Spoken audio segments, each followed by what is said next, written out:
All right. Well, I'm going to go ahead and get started. So again, welcome everybody for being here today for our CIELO workshop series presented by both CIELO and SmartBean. I'm very excited for today's topic and for today's guest speaker. So for all of you who haven't seen me before or haven't met me, my name is Alex Alvarez. I'm a program manager with CIELO. And I do want to do a quick introduction as to who we are and what we do. So CIELO, we officially launched in 2015, and we've been helping clients for some time, since 2012. We're a nonprofit organization that does help aspiring business owners become business owners. We help you build and develop the entrepreneur mindset needed to help you achieve success. And we provide the resources and guidance, and all of our clients really provide the hard work and the passion. So one nice thing about what we do at CIELO as a nonprofit is all of our programming is at no cost to our clients. So what services do we offer at CIELO? We have a small business development training for anybody who's looking to start a business. We do offer monthly workshops just like this one with different topics and different guest speakers. We also do one-on-one small business coaching with anybody who is looking to start a business and would like to talk to one of us. We have a microgrant program that's specific for CIELO clients who are looking to start who are actually have gone through our programming and looking to start a small business.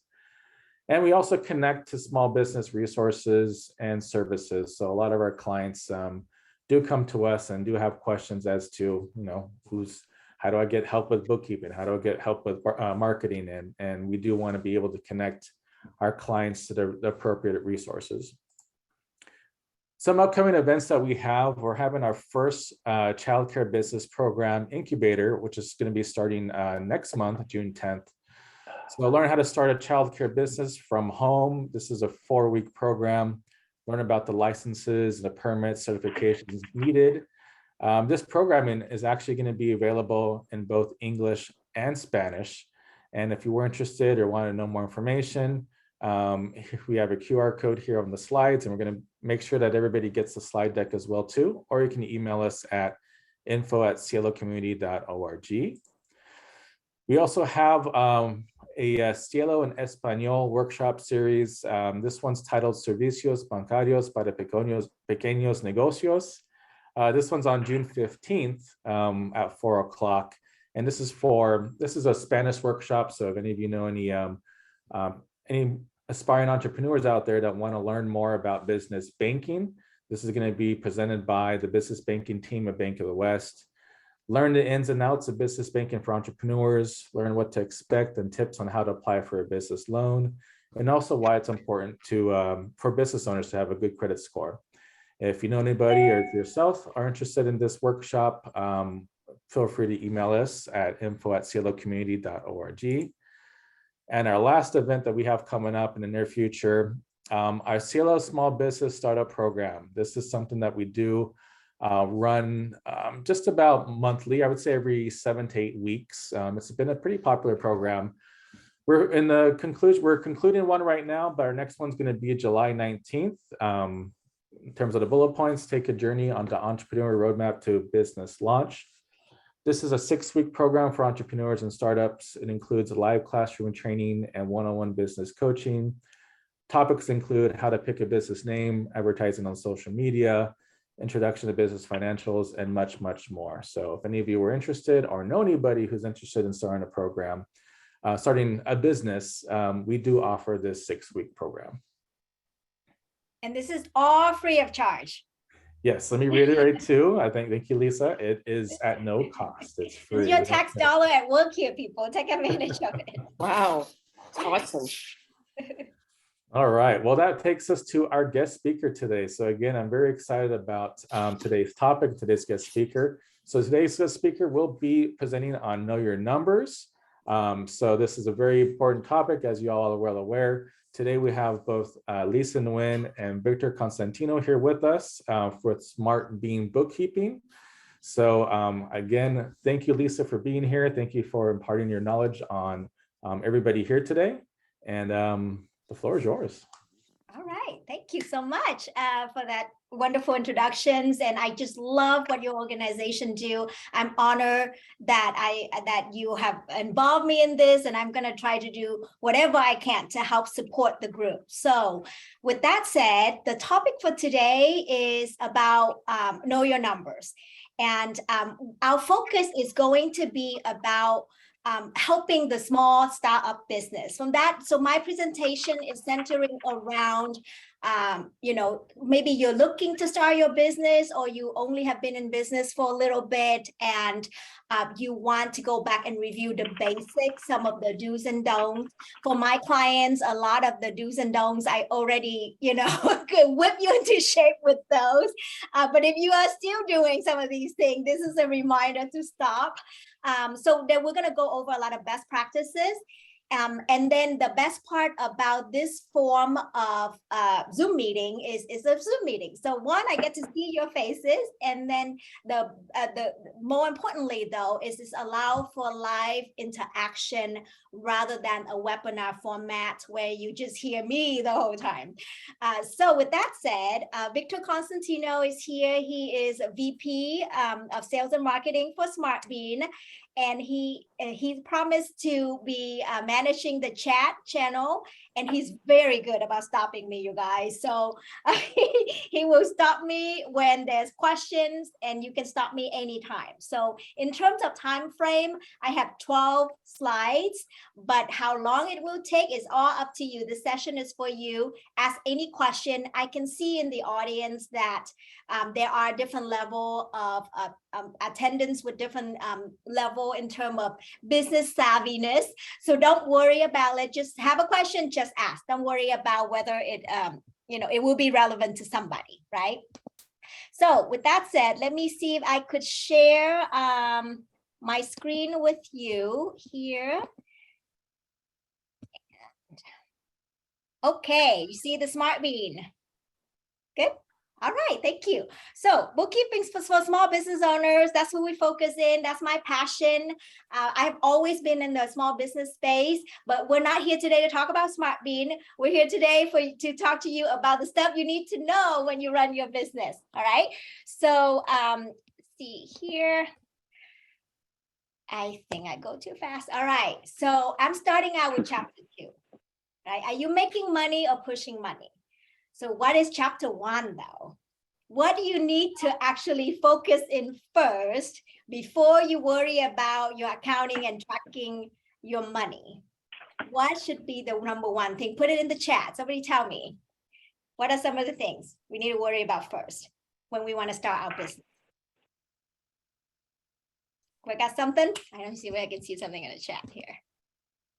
Okay, your mindset, very good. Good mindset's important. What else? What is the mindset though?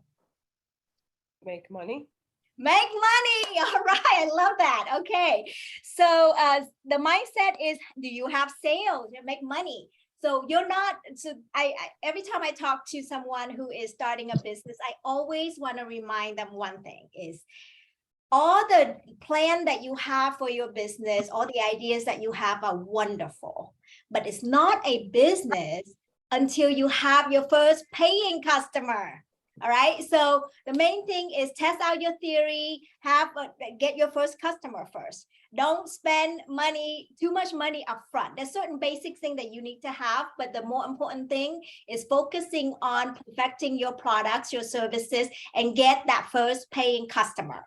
Once you have that, then you need to make sure whether or not you're making money or you're just pushing money.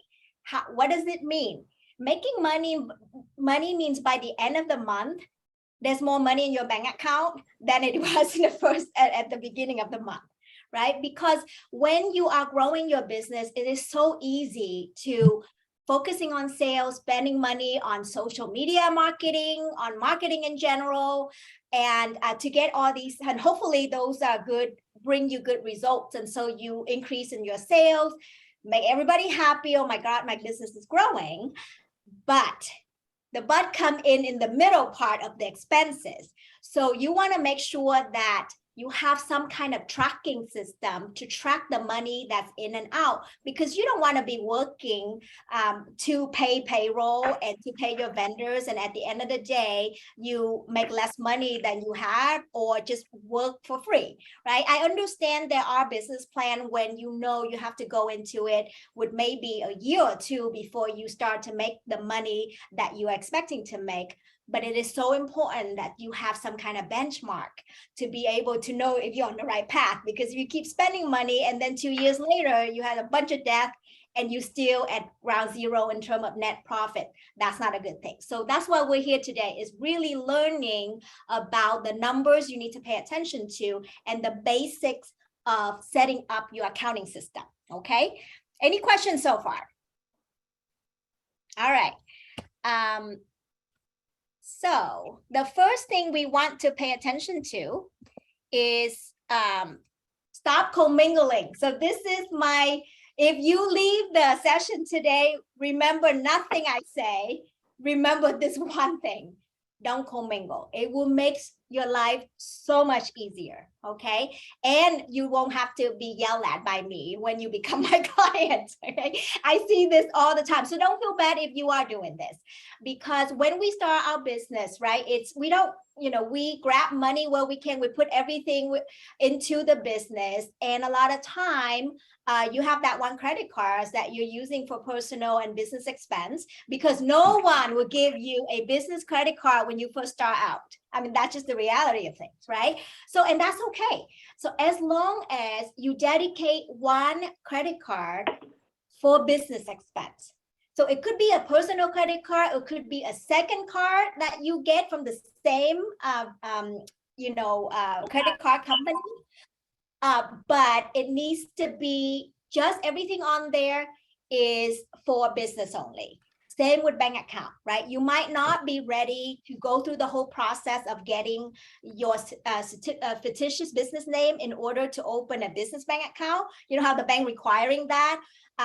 Don't worry about it. Just open another personal account and use that as your business account. Have everything, money in and out, coming out of that account from the get-go. If you're running out of money and you have to put your own money in there, transfer the money over and then pay from there for the business expense. Okay, so one, don't commingle. Dedicate one credit card, one bank account for your business. It doesn't have to be a business account as long as it's separate.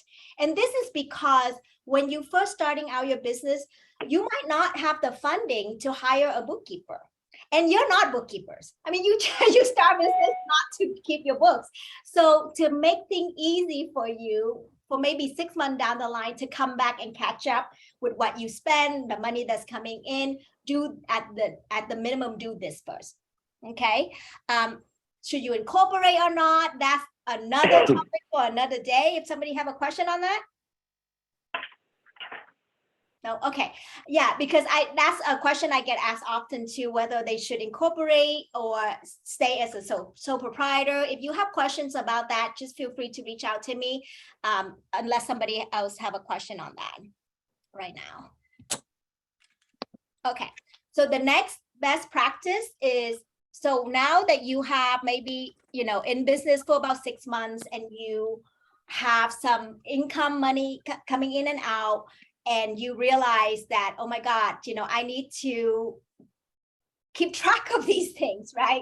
So that I can file the taxes or at least know how I am doing. So accounting software is important. How to choose an accounting software is this. I would say pick a software that widely used, because the hope is that your business will grow to a point when you're going to need to hire a bookkeeper. And when that time comes, you want to be already in a software that a lot of people know how to use, because then you have more choices on who you can hire, right? So don't choose one of those, like, first of all, don't use Excel spreadsheets. People come to me, have tremendous different type of Excel spreadsheet that they're so good at it. And as an accountant, I love spreadsheets, right? I love Excel. It's like my second love beside my kids. But don't use it though for accounting, because what happened is I've seen people come with their Excel spreadsheet ready to file the taxes. The problem with Excel spreadsheet is you only enter the information that come to your mind, right? So maybe sales that you have a stack of invoice for the sales that you made, wonderful. Expenses, you always think about, oh, the vendor that you directly pay. So if you're reselling something, you're thinking about, oh, the cost of products. If you have if you have contractors, cost of contractor. Some of you are really good about, oh, some of my meal or software that I use, office space, all those great things that you have. But those are all the things that you thought of, and you're not an accountant. So chances are you're missing a lot of these deductible expenses, right? So that's why Excel is not a good place to do it. If you use any of these accounting software, most accounting software would allow for integrations with your bank or your credit cards. So that way, every single transactions that go through those dedicated account, remember I said the dedicated business account? So every transaction that go through that account get recorded, meaning they're gonna download into the software, and then you can go in and see, what categories you need to put it to, but at least you won't miss anything. Okay, so this is a great way to avoid missing deductions. When in doubt, like you can have stuff in there that I don't know if it's business or personal, but at least all the transaction in there, you group it together. You can ask your accountants, you can ask your bookkeeper about it, but you have all the information there.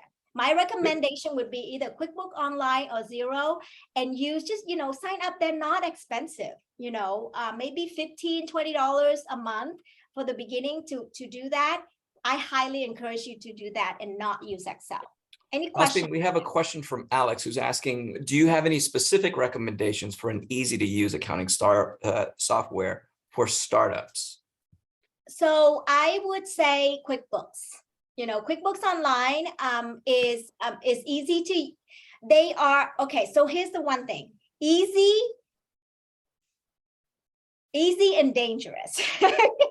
Every software is like that because at the end of the day, you guys, it's a software. So you can use it to at least capture these information and go in to kind of see where your money goes.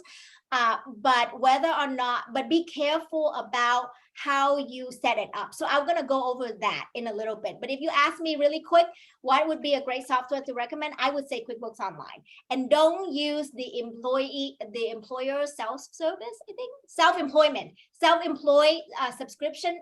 Don't use that one, because what happened with that one is that when you are ready to really run your business like for real, have somebody help you with the books and everything, you cannot upgrade from QuickBooks Self-Employed to a regular accounting software. So if you're running a real business, if you're getting incomes from multiple sources, or you're getting paid from multiple clients, use an actual accounting software. So for QuickBooks Online, start with Simple Plan.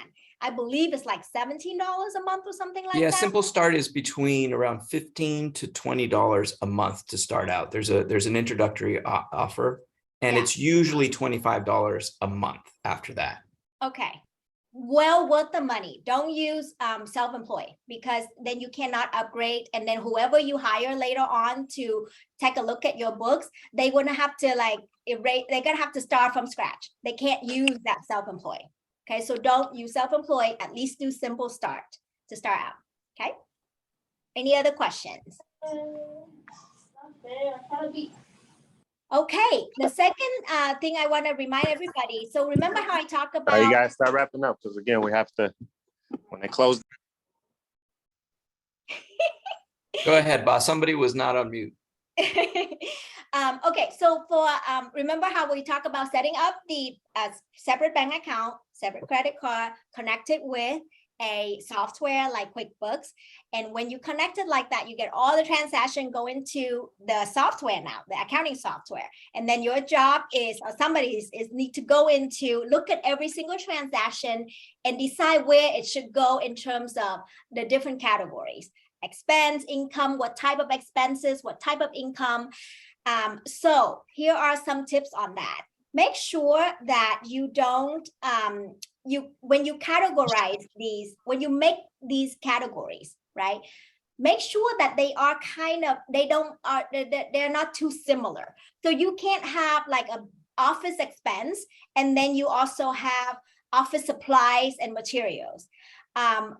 If you want to have two categories for whatever reason you have, I'm okay with, as long as you make sure that the same type of transaction always go into the same place.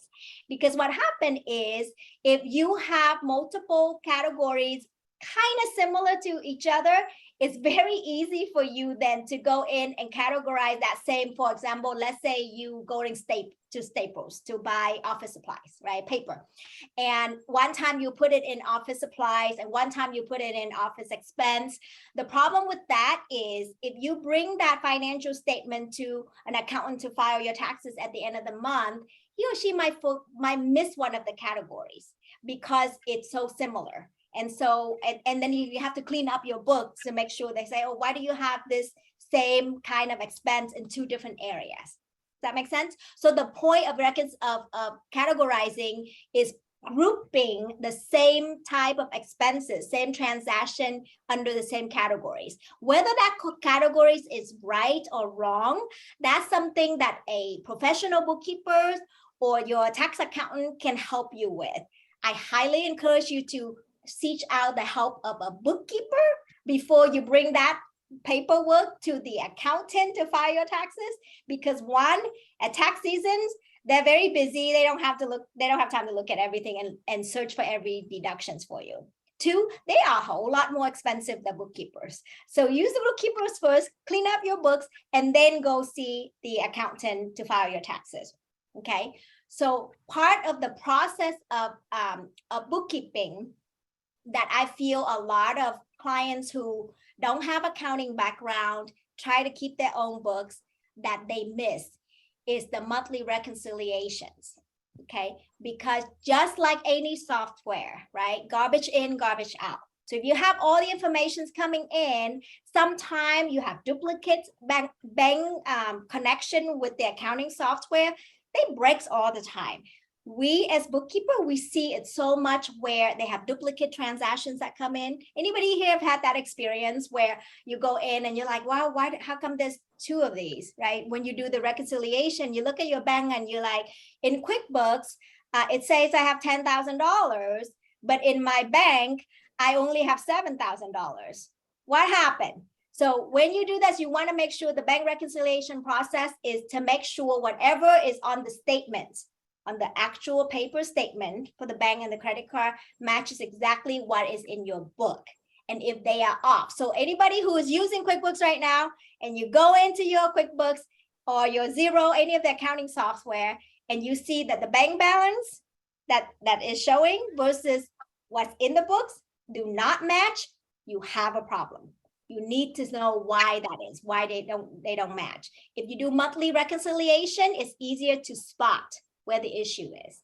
Any questions here?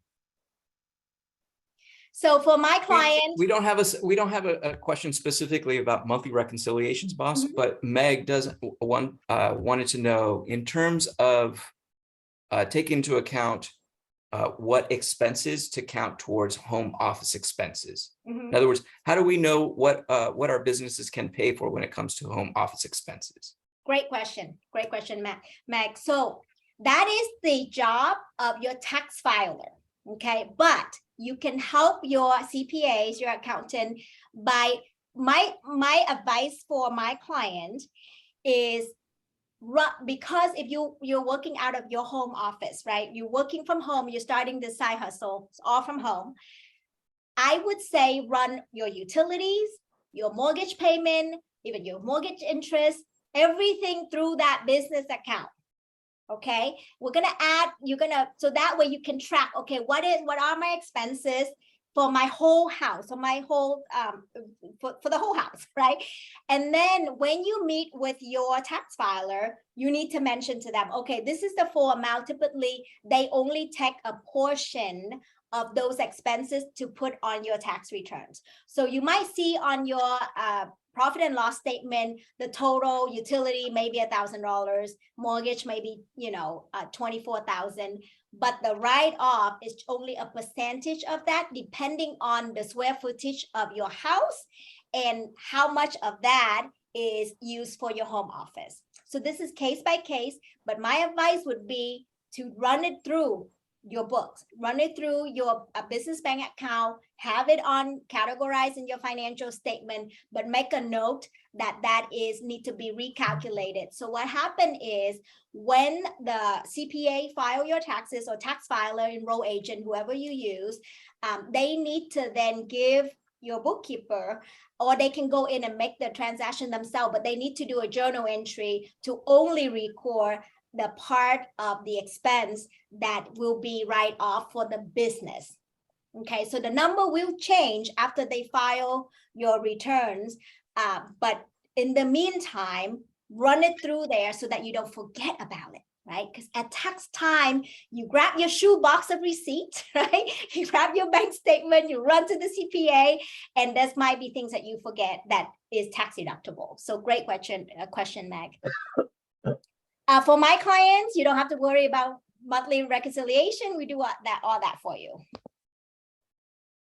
Okay, so this is why we are here for Knows Your Numbers. Again, this is something that my clients, you don't need to worry about. We have gone through this process with you when we onboard you to our service. We customize the chart of account to each client so that we can help them identify their profit margin, their variable costs, their fixed expenses, and kind of how to keep an eye on their numbers so that they know if they're profitable or if there's a cash leakage somewhere. This is for the rest of you who don't have this set up yet. If you're looking to set up your books, or if you have somebody who's handling your books right now, go back and take a look at your financial statement. So what I'm talking about is looking at your profit and loss statement and make sure that they are adjusting it so that it makes sense to you. So we're going to go into that. But I can tell you this, if you hire somebody to do your books, typically, they're going to do the same thing that you would do, where they just categorize everything alphabetically. So when you run your financial statement, the profit and loss, all the expenses would just be listed alphabetically. Does nothing for you. Okay, so what I'm about to share with you really is going to help just make it easy for you to stay on top of your numbers and understand your numbers better. And please ask questions, okay? So this is one of the two reports that you should know very well. We're only going to go over the profit and loss. The other statements, the other report is the balance sheet, which basically it has a lot more information, and it's a it's an accruals report that will take a lot of time to learn about. But at the very minimum, you need to understand the profit and loss, and some people call it the income statement, right? And this is something you need to look at every month. Have to look at every month, everybody. And any accounting software would allow for you to run this report very easily, okay? Excel, you can have something similar to this, but like I said, you're going to be missing some expenses if you're using Excel. So how you organize your chart of account, and if anybody would like a copy of a chart of account that SmartBean used as a standardized. So we have a standardized chart of account that is ours, that we created ourselves, right? And then from there, we customize it for each customer.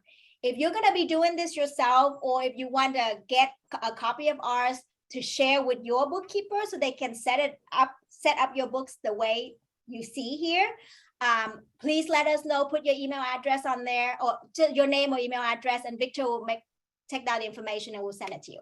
Okay, so with the profit and loss, the way you want to understand this is it had three main parts.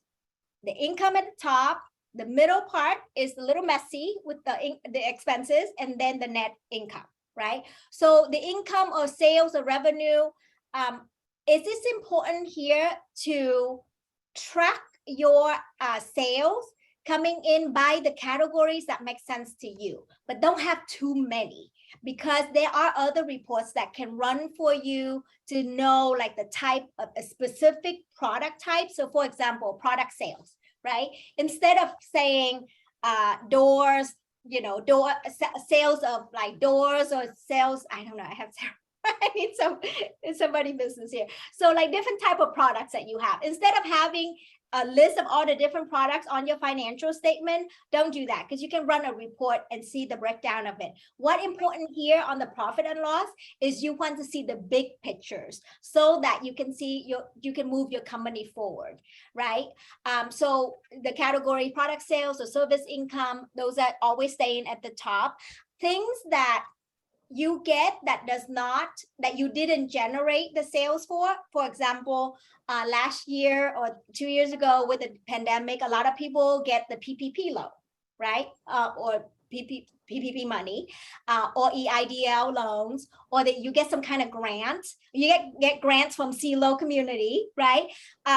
Those are incomes that came into your business, but they weren't generated, like they weren't a result of your sales or marketing effort. They're not your main business. You just happen to get those because we live in the best country in the world. Then they should not be up there. I would say put those income or money in as other income, and it's go to the bottom of this list so that you don't get confused, right? Because I've had clients who's like, oh, I did really well this, last year. I'm like, really? Okay, how much did you do?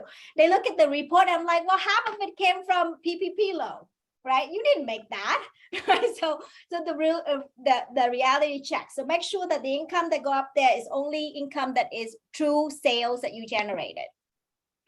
I mentioned the middle. The middle is a little messy. So the middle part of the financial statements should be split into two parts. Okay, so the top part up here is the cost of goods sold part. And that is where I typically put variable costs. Okay, so for some of our people here who business is to provide service, right? So you don't have cost of product, right? You're not selling anything, but any expenses that is relating to you offering your service that changes depending on how many clients you have or how much revenue you bring in each month. Those should be considered as variable costs, and they should stay right below your sales, because you want to take those out first. Because that area right there will allow you to figure out your profit margin. Okay, so once again, if the cost is directly in proportion with your sales for the month, you only incur these costs if you have more sales or more customer, then they should be under the cost of goods sold or cost of service, and they are the money that you deduct right after your sales. Okay. I have two questions, boss. Okay. One is relevant to the P&L, okay, to the chart of accounts. Okay. Asking, where is the quote unquote other income category? The other income category would be on the financial statement. You see at the bottom. It's after it will show up at the bottom of the financial statements. And that way, so it will still be counted on your profit and loss. You need to report it for tax reason. You want to see it on there so that it justifies your cash flow. But my point is that it should not be at the top. So when you are categorizing it, when you create a category for it, typically when you create a categories, you have the category name, and then you have what the accounting name for it, right? So the accounting name for it should be other income or other expense, but it should be other income. So these grants that you get from the government, it should be other income, and it doesn't show up at the top. It's way at the bottom of the report. To follow up on that, Samantha's asking, do you have to pay taxes on grants? I'm gonna open that can of worms for you. The short answer is yes. So all those grants that you get from California, they're taxable. Okay. ERTC credit, employees retention tax credit, taxable. PPP loan, taxable, not taxable for the federal, taxable for California. Okay, if you're in other states, we actually have a list of states that tax it and some that don't. You can kind of tell if the state is like New York, California, they're taxable, right?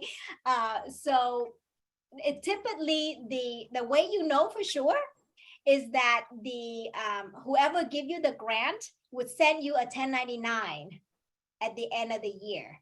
So that 1099 is showing income, and you need to go and need to come in as part of your income for the year, and you have to pay tax on it. Anything else? Okay. Okay, so the second part of this is the expense. This is the part that I think is so important, is what below the cost of goods sold is the regular operating expenses. And these are the costs that that is going to incur whether you have a client, you have 80 sales that month or not. Okay, like office staff, or advertising and marketing that maybe you use to hire somebody to use social media. They're going to charge you that monthly regardless. Some kind of subscriptions you have, maybe your office rent. All those things are the operating expense. So you have to know the difference. You have to know that those operating expense, the fixed expenses, going to incur no matter what. So what I always tell my client is, first, you got to know what that number is. Okay, and you keep an eye on it. So if you said, okay, my expenses are always about $10,000 a month. Okay, so you keep an eye on it every time, every month. If it's around 10,000, you're okay. But if it jump up or down, you got to find out why that is. Okay, so that's a great way to keep track, to make sure you don't have any cash leakage. Okay, and also a great way to know if there's an expense in there that should be moving up as a variable expense, because if it fluctuates every month, it should not be in the fixed expense categories. Okay, and then with my clients, I always said, first, make sure you have enough sales to cover your basic fixed expenses. So when you do your business projections, right, to maybe do a budget for your business or projecting for your business, figure out what are the fixed expenses, and then find out how many clients, how many sales do you need to have in order to just stay in business.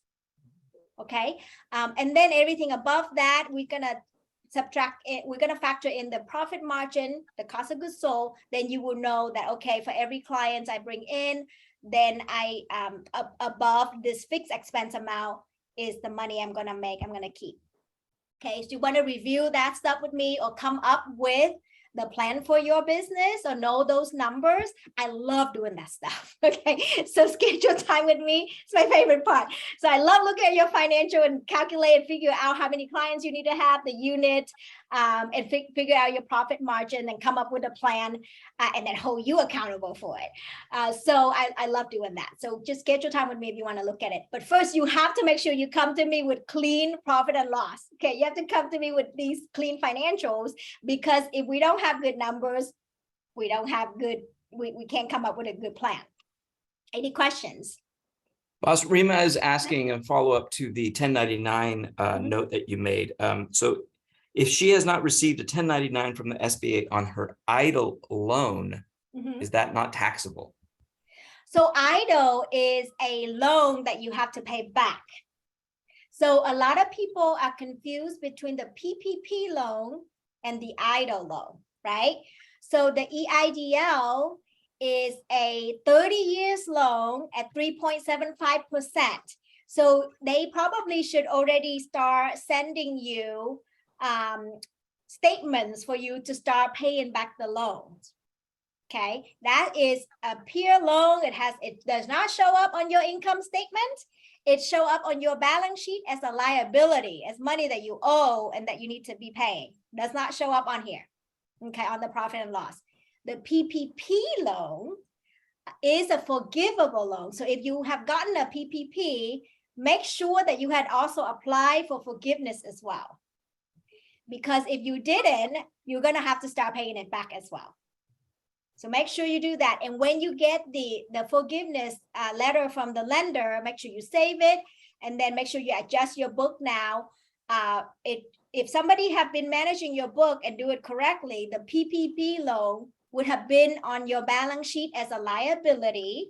And then when you tell them, hey, I got this forgiven, then they're gonna move that that liability over to the profit and loss now and said, okay, we got that income now. The loan is forgiven. It's no longer a liability. Your business don't owe that money anymore. Okay.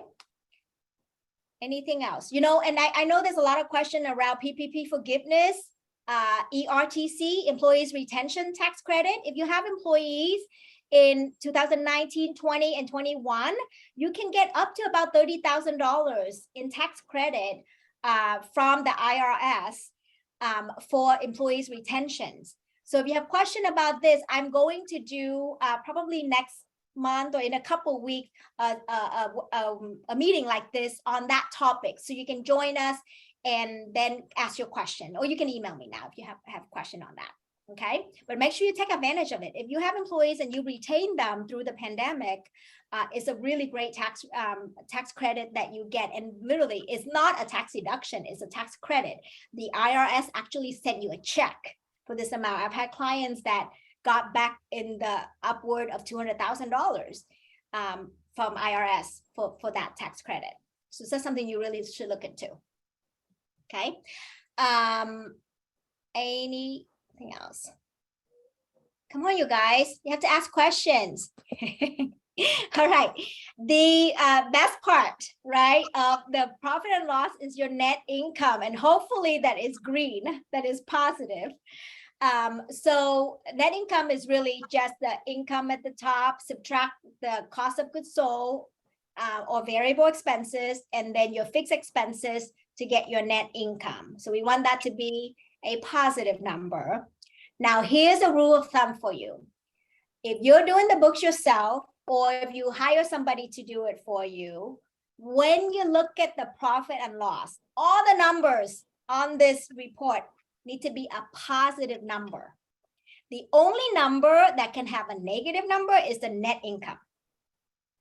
Okay, I'm going to repeat that. If you look at your financial statements, all the numbers on there has to be positive number. The only thing that can be negative is the net income. That's when you make a loss. If any of the other number has a negative number, you need to look into it because they might be miscategorized. So what happened is, let's say you have a deposit come in and it was a sales, but you know, you have been working all day and then go home and do your book. So you have a sleep and you might have put it into an expense, right? And so when it show up on the profit and loss, it's going to show up as an expense, but a negative expense because it should have been an income. So that's a very simple example there, but just make sure all the numbers are positive. So go back, run your report, and if there's any negative number on there, you need to look further and see what is the issue. Okay, any other questions? Okay. Kevin just asked a question. It's a big one. It's more general. Okay. He asked, tax planning versus tax preparation. Okay, so tax planning is proactive, right? So the nice thing about tax planning is that if you have, so Kevin, lucky for you, we manage your books, right? So right now you have your financials, your profit and loss for half the year already, right? So you actually have real numbers to look at, and then you can do projection and say, oh, you know what, Lisa, for the next 6 months, my business is going to double. Okay, then we can talk about, okay, doubling sales mean possibly doubling in variable expenses, but hopefully your fixed expenses will stay the same, and therefore you're going to have a great second half of the year. Therefore, what would be the net income be? And based on that income amount, how much taxes you're going to have to pay, right? So this is where you want to be meeting with your tax accountants at least once or twice a year to do tax planning, because you have a projection of what your business is going to end up with at the end of the year. Now, if you just run everything just off of the top of your head, it will be very difficult for your tax accountant, your CPA, to be able to help you with this because they don't have solid number to help you with, right? So I would say that if you want to do tax planning, meet them now, the summertime, right? They're going to be busy again in September because there's a second deadline of the extensions. So you meet them now, plan for the rest of the year. Tax filing, is that the other one? Tax planning? Tax prep. Tax prep, okay. I'm not sure, tax prep really is what we do for you. Tax prepping is basically get your information together so that the accountants can file your taxes. So we are doing, instead of doing the prep at the end of the year in one shot, we do it daily for you. And then you get your report monthly. So you always see how you're doing. And every time we send you the monthly report, we always send it by month so that you can see the trends in your business. Right. So yeah, that's pretty much it. If you, in terms of tax prepping, if you don't use a bookkeeper, then at least do that minimum of having don't commingle. Have the business bank account and the personal and the business credit card, or dedicated a credit card for business. And that way, at least you have all your expenses in one place. And then you can, do the hard part of categorizing it all, but at least have that separation so that it's easier for your tax accountant. Because trust me, they charge you for the time they spend on your account, right? So I often talk to CPAs and they always said, I always much prefer clients to come with clean books, because then they don't have to spend time fixing it. And then when they charge the client, they're unhappy about it. Me, I'm so much cheaper than a bookkeeper than a CPA. So utilize a bookkeeper to do your tax prep. Okay, so here's just some reminder of the best practices. Is one, don't commingle. I can't talk about this enough. Don't use Excel to keep track of your financials, okay? Use a software. I recommend QuickBooks Online Simple Plan. Don't use a self-employed. Not worth it. Not worth the saving of the $5 a month. Reconcile your transaction. So do this the right way. Don't just go into the account and check off a transaction when you see it come through. You need to, every accounting software has a module in there of features that allow you to do bank reconciliations when you're entering the beginning balance of your bank account. So let's say it's $10,000 beginning on January 1st. Right, you enter that in, and then it asks you what is the balance at the end of January. So hopefully it's $20,000. Put $20,000 on there.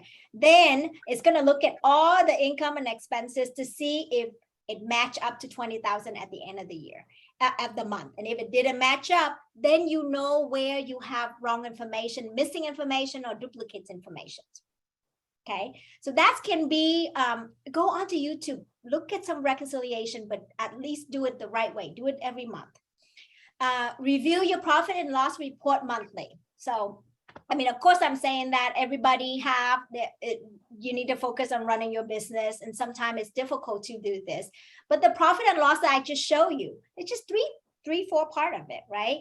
So just make sure you run that every month, and then run it by month so you can see the trends of how your business is doing. It's easy for you to see if you're hiring, if you're doing more sales, then your net profit should be increasing as well, right? It should not be the same, because that more sales mean you work harder. So you need to make more money. And if it's not like that, it's just very simple. Just look at the profit and loss. You have to have this every month. You have to take 5 minutes at least to look at it every month. Boss, so Andrew is wondering, just in terms of the financial statements, for the bookkeeper, financial statement, income statement, he's asking, does he need a statement of cash flows, or is that more for internal use?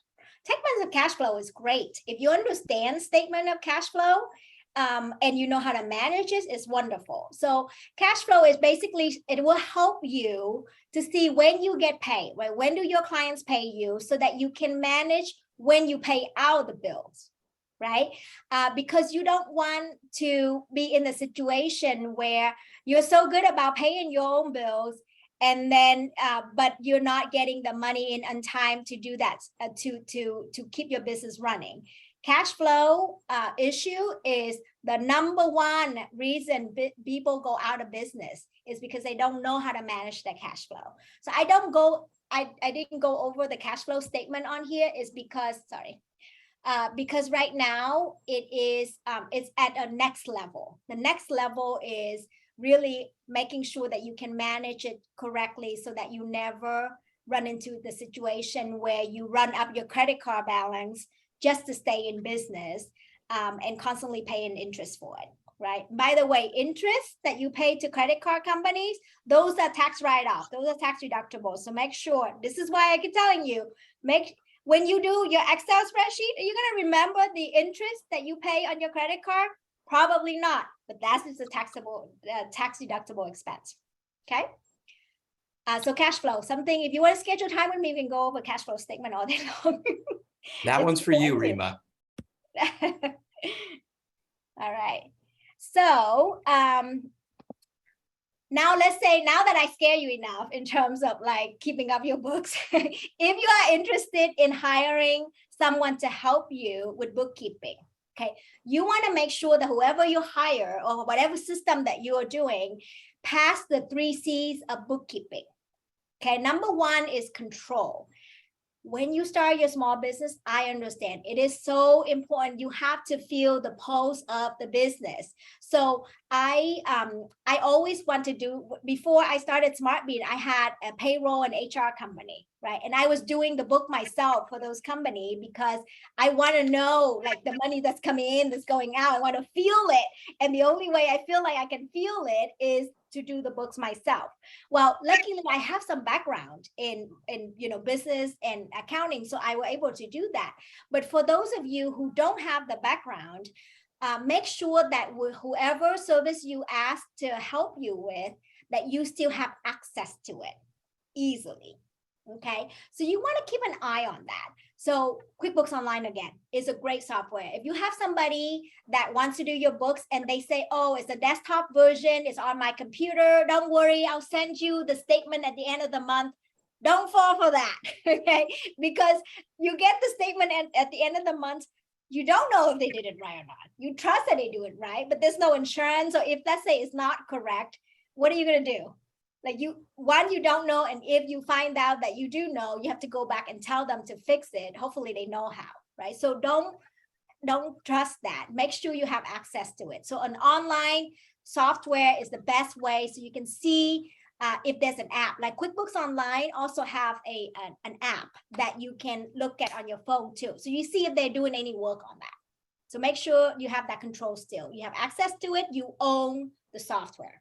Okay, And so you'll be able to see when the last time they were able to review transactions, when the last time they reconcile those transactions. So you can always double check or do spot checks to make sure that that's being done. Yeah. So for my clients, when we set up QuickBooks for you, we set it up for you under our account so that you can get that discount.